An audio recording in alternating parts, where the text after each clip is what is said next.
So my name is Alka, and I'm actually in communications. So it's a bit of a double-edged sword for me because I'm great, or I think I'm very good at coaching people and spokespeople, what to say, what not to say, how to represent our brand, our company. So I'm rarely in front of the camera, so to speak. But I've noticed lately, I work in a company where, in my level, it's dominated by men, older men. And I'm the youngest on the team. I'm also English speaking, whereas the team is mostly French. So when I present, I have to captivate them, because oftentimes they'll listen to me and then they'll start looking at their phones.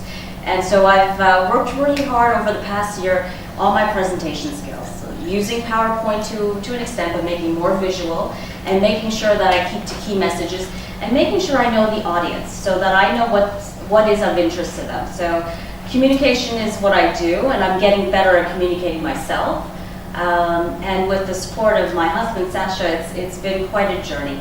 Like what Alain said, what I do when there's a presentation, I'll write out a script. So I'll have little index cards, as you're aware, because they're all over the house, and different colored pencils and pens and such. I'll write out my script, and then from the script, I'll take that and do a second set. So they're just bullet points. And then from there, I'll have keywords. So if I can get to that third set of index cards, I'm confident, and then I can project what I want to say.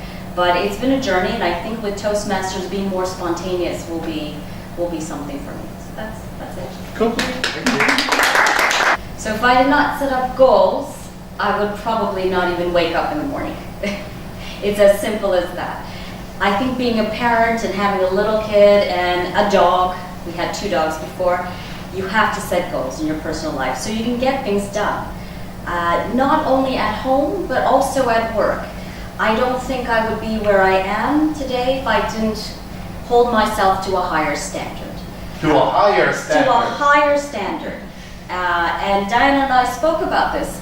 Given our backgrounds, Diana and I spoke about it.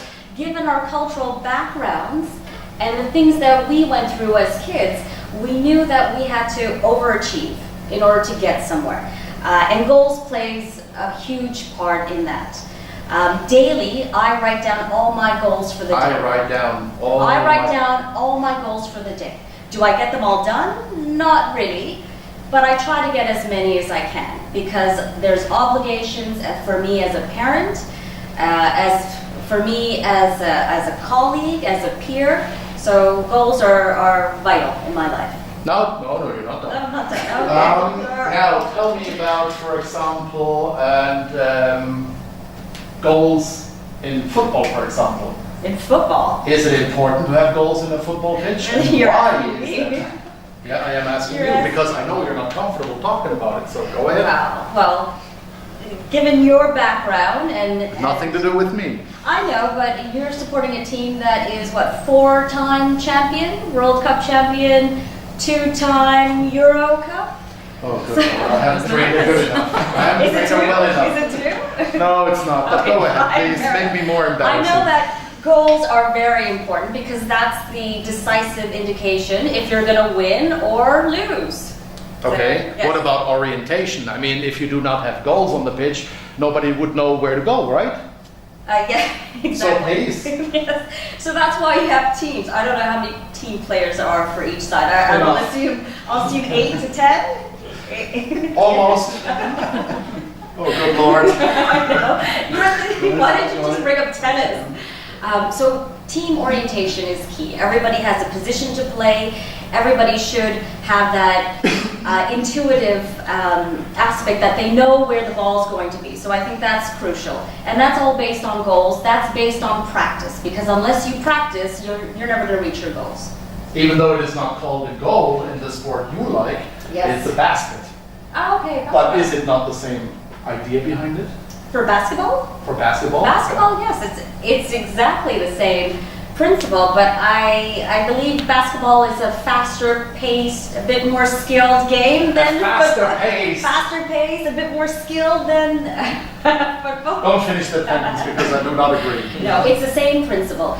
Everybody knows what position they play. If you follow Michael Jordan, the all-time greatest player, he said that he failed more than he achieve, because it's only by failing, by his practices and him not making the goal, that when it counted on the pitch or on the basketball court, he made those goals. So I think this is where practice comes in to reach your goals, teamwork comes in, and of course formation and skills. Cool, thank you. That's it? Yes, you would be the person that's been influential in my life, but I'm going to speak about someone who's influential in both our lives, and that is our son Samuel. So 7 years ago, we're in Dubai, our careers are taking a great pace and a lot of growth, and we become pregnant with our first child, our only child. And everything's great, you're thinking, you know what, I'm going to be the career mom, I'm going to have everything set up, I'm going to keep all my friendships, I'm going to be the Dubai mom. So we have our son, and he is just a treasure.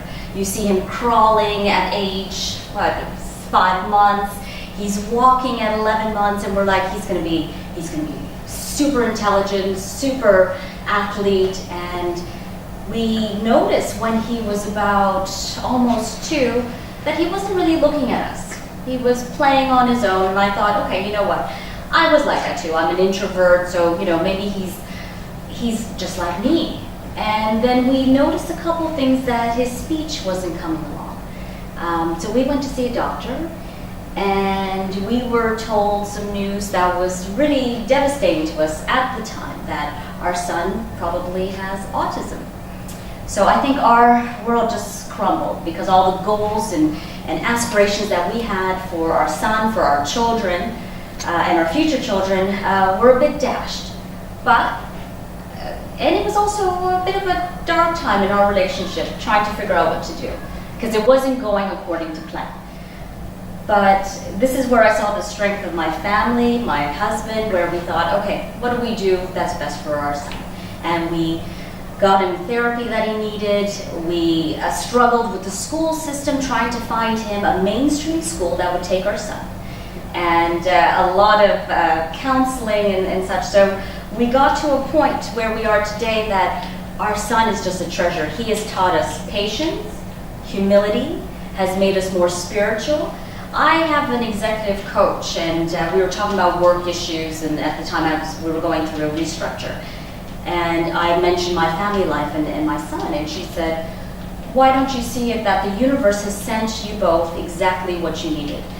Somebody in your life that makes you slow down, consider what's really important, and helps you regain your confidence as well as your trust, and rebuild your family. And that's the way we've seen it. So the most influential person in my life isn't a mentor, isn't my boss, isn't a great friend, but it's actually a little 5-year-old who in the last couple weeks said "mommy," which I've never heard before, and it was heartbreaking. So we're seeing these steps, we're seeing the progress, and I think to me that's the biggest influence in my life and our lives.